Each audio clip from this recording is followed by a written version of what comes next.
ang mainit na usapin ngayon. Punta ako sa politika, impeachment, Mr. President. Kasalukuyan mainit talaga ang usapin, ano? I'm sure, ito na naman parang may bago na namang teleseryeng inaabangan ang mga kababayan natin sa takbo po nito sa itong impeachment na complaint kay Vice President Sara Duterte. May mga aligasyon po na ang pagkaantala nitong proseso ay dulot ng personal o pampolitikang interes. Ano po ang inyong pananaw dito? Lahat ng impeachment process nasa legislatura yan.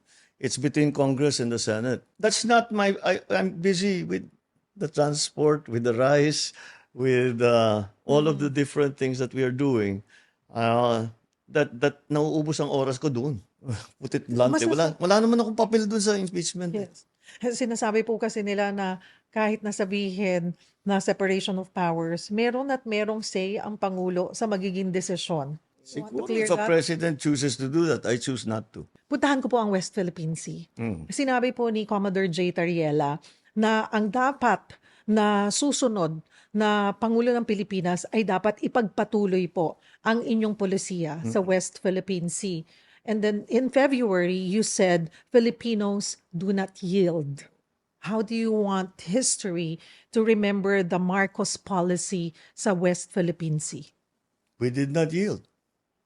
We continue to protect the sovereignty of the Republic. We continue to defend the territory of the Republic. And we continue to protect and defend the people of the Republic. Hindi man tayo nakikipag-away. Pero wag niyong binabangga yung mga mangingisda. Hindi ba? Wag niyong kami hinaharang dun sa teritoryo namin. Yun, ipaglalaban talaga namin yan. Because kung ibigay mo yan, bibigay mo ng, like they say, you give them an inch, they'll take a mile. So you cannot allow it even the 1 inch. Mr. President, 3 years na lamang po Yeah. ang nalalabi po sa inyong termino. What is the one thing you absolutely want to be remembered for? We made a change for the better. This has been my guide in all the positions I've taken. The worst thing that can happen is umupo ka doon sa position mo na nagsilbi ka, umalis ka, walang pinagbago. So I absolutely insist that in 2028, when I leave this office, there are significant and tangible changes for the better in the life of each Filipino.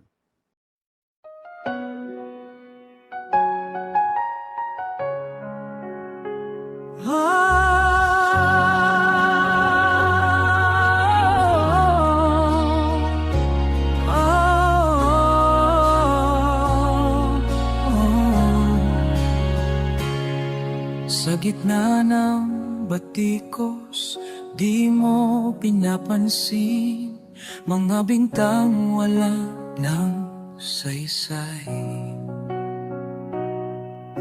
Tuloy ang misyon mo para sa bayan natin.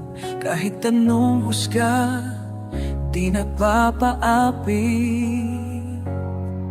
Pero bakit ba sila laging may hanas? Kahit anong gawin mo, may masasabi pa rin sila.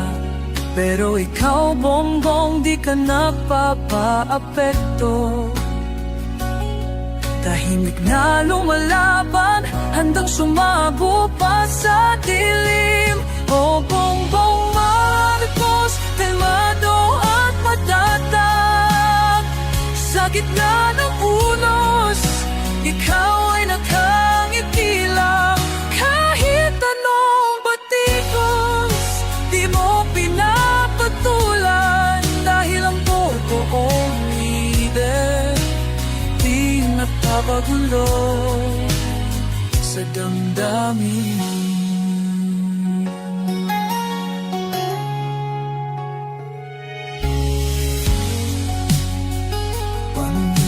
Ka ng kasaysayan, di mo kailangan. Ang totoo'y lalabas kahit anong itago nila. Ikaw ay nagpapatuloy sa landas ng pagbabago. Walang oras para sa away, ang mahalagay ang Pilipino. At kung may galit man sila, hayaan mo na lang. Ang tunay na pag-unawa sa puso mo'y nagmumula. Hindi mo kailangang sumagot, di mo kailangang magalit, dahil ang iyong mga gawa ang magsasalita rin. Kaya salamat Bongbong sa iyong pagtitiis. Sa gitna ng ingay, ikaw ay nananatiling mariin.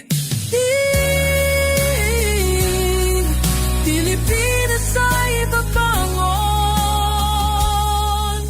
sa iyong patnubay, kalmado at matatag hanggang sa huli.